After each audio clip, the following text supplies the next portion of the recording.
Now let's discuss blend of rigidity and flexibility. ठीक है, rigidity क्या होता है बेटा? When we are rigid to something, हम यही करेंगे, है ना, हम यही करेंगे। फ्लेक्सिबिलिटी, हमें जैसा बोला जाएगा हम वैसे करेंगे।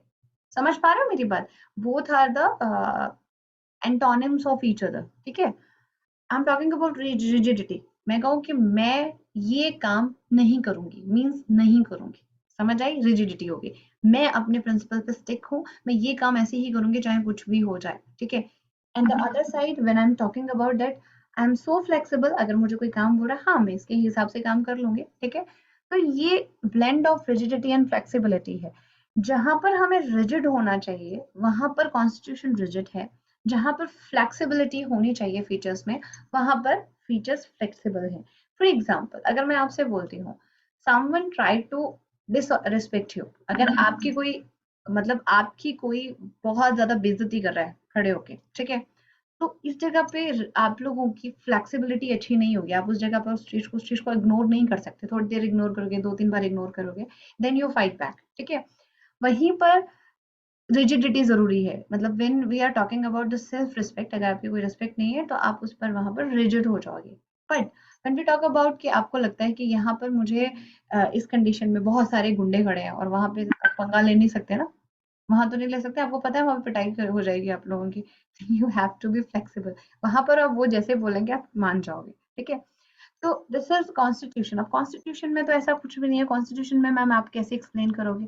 कॉन्स्टिट्यूशन में समझिए, द रिजिड पार्ट इसकी कंट्री के लिए हम लोगों के जो स्पेशल प्रोसीजर बने हैं, like the rigid constitution is one that requires a special procedure in its amendment. Amendment मतलब चेंज होना। कोई बात नहीं ओम सिंह राजपूत, ठीक है, क्या कहते हैं, चेंज इन द कॉन्स्टिट्यूशन।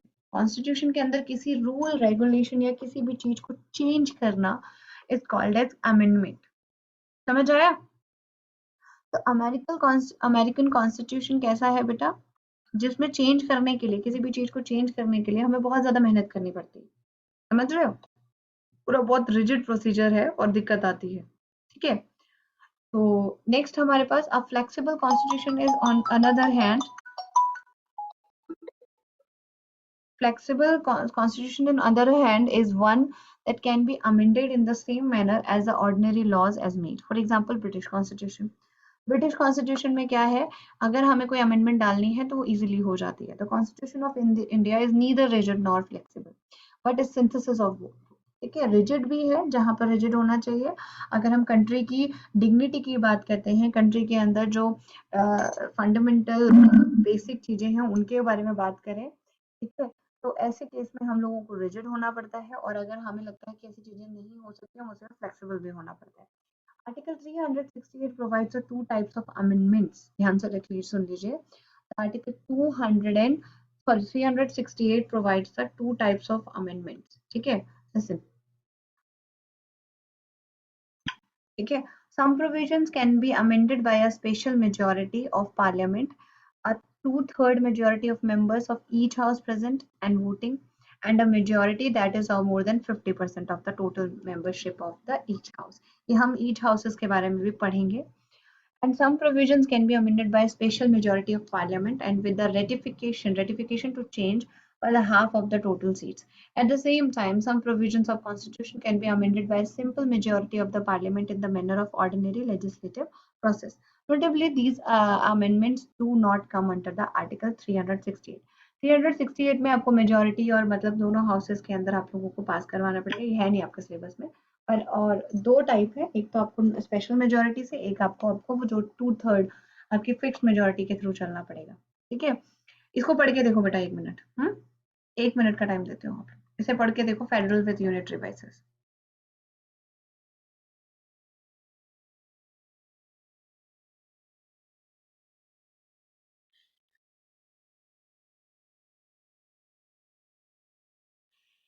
पूछूंगी मैं आप लोगों से जल्दी।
डन।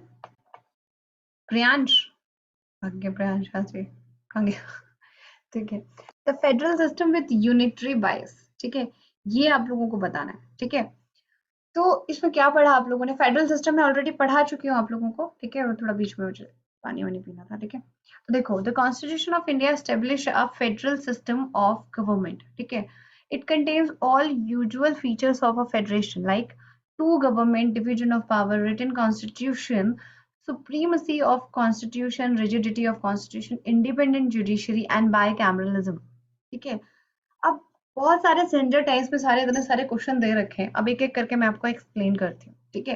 पहली बात, मैंने रिजिडिटी ऑफ कॉन्स्टिट्यूशन समझाया, जहां पर हम लोगों को कॉन्स्टिट्यूशन में, जैसे we are secular, we are socialist, we are democratic, we are republic, we are sovereign, ठीक है। These are some rigid words जो इंडिया के लिए यूज किए जा रहे हैं। रिजिड मतलब वी आर सॉवरेन, मतलब हम बाहर वाली कंट्री को, किसी को भी अपने इंटरनल मैटर्स में इंटरफेयर नहीं करने देते, ठीक है। तो हमारा जो लॉ है that is the most epics, ठीक है। when we talk about the division of powers and two government, how कैसे समझ सकते हो कि टू गवर्नमेंट का क्या मतलब है? देखो ध्यान से सुनना। इंडिया जो है फेडरल सिस्टम है, ठीक है। इसे क्वासी फेडरल भी कह सकते हैं। अब ध्यान से सुन लीजिए, फेडरल मतलब टू गवर्नमेंट की बात हो रही है। टू गवर्नमेंट मतलब एक साथ दो गवर्नमेंट तो रन नहीं कर सकती, ठीक है। मीन्स क्या है कि हमने पावर को सेपरेट किया है, मतलब सेपरेशन ऑफ पावर किया है, ठीक है। हमने यूनियन, जिसको हम सेंटर बोलते हैं, एंड एक हमने स्टेट, ठीक है। स्टेट गवर्नमेंट और यूनियन, स्टेट गवर्नमेंट और यूनियन मतलब सेंट्रल गवर्नमेंट में हम लोगों ने अपनी कंट्री के उसको सिस्टम को डिवाइड किया हुआ है, मतलब पावर्स को हमने डिवाइड किया हुआ है। अल्टीमेटली बहुत ध्यान से सुनिएगा, अगर हम बात करते हैं सेंट्रल की और हम स्टेट की, तो स्टेट को जो रन करते हैं, स्टेट्स को रन करने का काम करती है स्टेट गवर्नमेंट, ठीक है। तो स्टेट गवर्नमेंट क्या करती है बेटा? स्टेट्स को रन कर रही है, स्टेट्स पर ध्यान दे रही है। सेंट्रल गवर्नमेंट में कौन है? द प्राइम मिनिस्टर, जो कंट्री को रन कर रहा है, ठीक है। वहीं पर आपका स्टेट गवर्नमेंट में क्या है? चीफ मिनिस्टर, सीएम वगैरह, ठीक है। सीएम एंड गवर्नर, ठीक है, प्राइम मिनिस्टर एंड प्रेसिडेंट, ठीक है।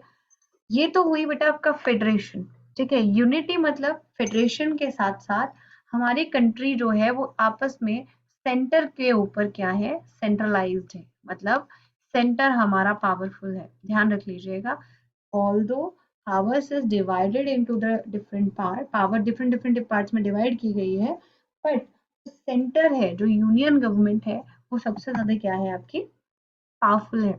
जैसे एक फैमिली मेंबर में जो सबसे बड़ा घर में बंदा होता है, ठीक है, सबसे समझते हो ना?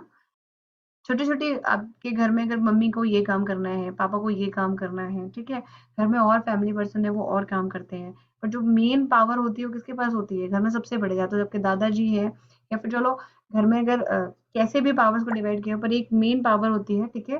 तो इंसान क्या करता है बेटा? पूरे के पूरे घर को क्या करता है? कंट्रोल करके रखता है, that is the central power. Although कि उन्होंने भी पावर्स डिस्ट्रीब्यूट की हुई है, वही अपना अपना काम खुद करो, बेटा मेन जो होता है वो एक होता है फैमिली में जैसे होता है, वैसे ही सेंट्रल गवर्नमेंट, प्राइम मिनिस्टर जो है, जो आपकी मेन गवर्नमेंट है, जो सेंट्रल गवर्नमेंट है, ठीक है, जो कैबिनेट है, ठीक है, जो आपकी पार्लियामेंट में है, जो लेजिस्लेटिव है, जो रूल्स बना रही है, वो आपकी क्या होती है बेटा? हमेशा पावर में होती है, ठीक है। वो ज्यादा स्ट्रांग होती है। स्टेट्स अपने लेवल पे स्टेट गवर्नमेंट का काम करते हैं, ठीक है। समझ आ गया? इसे कहते हैं फेडरेशन विद, समझ आई? उसके बाद आता है इंडिपेंडेंस जुडिशरी। हमारे जो कोर्ट्स वगैरह हैं, ठीक है, जुडिशरी हमेशा इंडिपेंडेंट है, मतलब हमारे 3 पिलर्स हैं, मैं ऑलरेडी पढ़ा चुकी हूँ। लेजिस्लेटिव, जहाँ पर रूल्स बनते हैं, एग्जीक्यूटिव, जिन रूल्स को हम एग्जीक्यूट करते हैं, थर्ड आपका आता है judiciary. Judiciary is independent of legislative as well as your executive. Judiciary executive और लेजिस्लेटिव से इंडिपेंडेंट है। इट मीन्स, समझते हो आप लोग क्या? इट मीन्स कि जुडिशरी स्ट्रांग है अपने लेवल पे, ठीक है। जुडिशरी स्ट्रांग एट लेवल, ठीक है, अपने खुद के लेवल पे, ठीक है जी बच्चों, समझ रहे हो? The Indian Constitution also contains a large number of unitary and non-federal features, ठीक है, like strong center, वो भी मैंने बता दिया। सिंगल कॉन्स्टिट्यूशन, इंडिया का सिंगल कॉन्स्टिट्यूशन है। कुछ कंट्रीज के पास क्या है?